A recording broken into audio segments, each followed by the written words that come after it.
ministra Rosa Weber, atual presidente do STF, ela que votou a favor dos aposentados na revisão da vida toda, e é ela que define a pauta de julgamento do STF, e é ela também que baixa a nova resolução que vai trazer a derrubada do pedido de destaque a qualquer momento. Então, atenção, se você não entrou com a ação, você corre o sério risco de ficar de fora, assim como a ação do FGTS. Sem perder tempo, pessoal, olha só, vamos trazer aqui, né, as teses que foram fixadas para você saber se você pode pedir revisão mesmo sendo pensionista, como que funciona. Então olha só, a primeira sessão fixou teses sobre a legitimidade para propor revisão de aposentadoria do segurado falecido. Então a primeira sessão do STJ fixou sobre o rito dos recursos repetitivos o tema 1057. Então, o que é esse negócio de recurso repetitivo, né? É um recurso julgado pela sistemática descrita no Código de Processo Civil, que o STJ define uma tese que deve ser aplicada aos processos em que se discutia uma idêntica questão de direito. É como se fosse a questão da repercussão geral no STF. Então, a escolha do processo para ser julgado como repetitivo pode recair em processo encaminhado pelos tribunais de origem, como representativo de controvérsia, ou em recurso já em tramitação. O artigo 1036 do Código de Processo Civil dispõe que quando houver multiplicidade de recursos especiais, né, tiverem vários recursos especiais com fundamento e idêntica controvérsia, né, discutindo a mesma coisa, a análise desse mérito pode ocorrer por amostragem. Eles selecionam alguns recursos e falam, olha, vamos julgar aqui e essa decisão vai valer para outros processos também. Então, recurso repetitivo, como o nome diz, né, representa um grupo de recursos que tenham teses idênticas, que se repetem, que possuam fundamento em uma idêntica questão de direito. E cabe ao presidente ou vice-presidente do tribunal selecionar 2 ou mais recursos que melhor representem essa questão.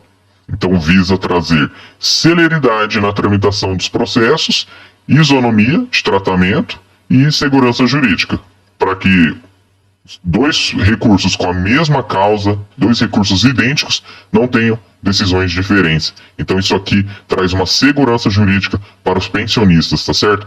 Qual foi a primeira tese fixada? Bom, o disposto no artigo 112 da Lei 8.213 é aplicável aos âmbitos judicial e administrativo. Então o que está dizendo esse artigo 112 que foi definido que ele vai ser aplicado?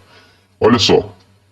Artigo 112. O valor não recebido em vida pelo segurado só será pago aos seus dependentes habilitados à pensão por morte, ou, na falta deles, aos seus sucessores na forma da lei civil, independentemente de inventário ou arrolamento. Então a lei traz aqui o seguinte: se o falecido deixou valores a receber, tinha um processo em andamento, tinha um pedido para receber e às vezes não deu tempo de receber esse pedido em vida, fique calmo. Por quê? Os seus dependentes habilitados à pensão por morte, né, geralmente a esposa ou filhos, dependendo da situação, poderão sim receber esses valores, ou ainda os seus sucessores na forma da lei civil, independentemente de inventário ou arrolamento. Não precisa nem esperar o inventário. Isso aqui realmente traz uma segurança nesse momento tão delicado, né, pessoal?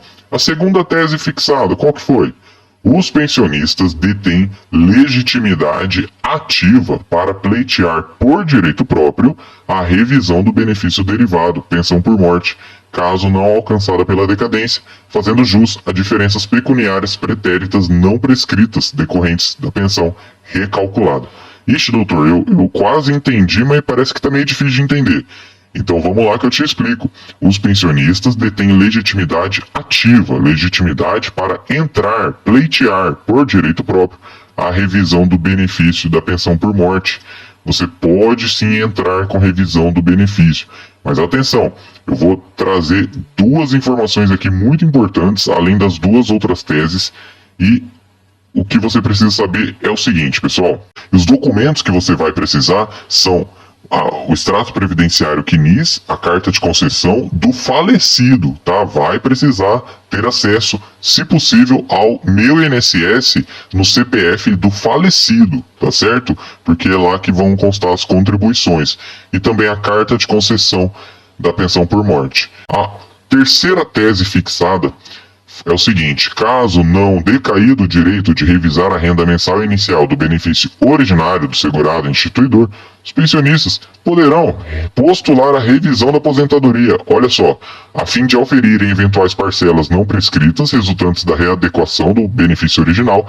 Então vai poder receber as parcelas não prescritas, né? Então limitado a 5 anos da data de entrada da ação, ou seja, cada mês que você deixa de entrar com o processo, cada mês que você não protocola o seu processo, é um mês que você perde para a prescrição na hora do recebimento dos atrasados, bem como também os reflexos na graduação econômica da pensão por morte. Então você pode sim ter direito também ao reajuste, a aumentar o seu pagamento mensal até o final da vida.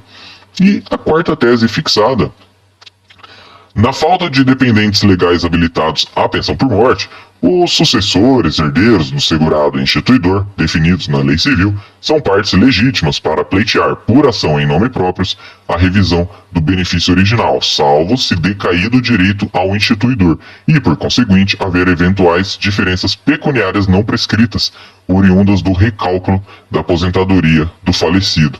Então, olha só, pessoal, vocês são sim partes legítimas para pleitear por ação e em nome próprio também a revisão do benefício original, tá certo?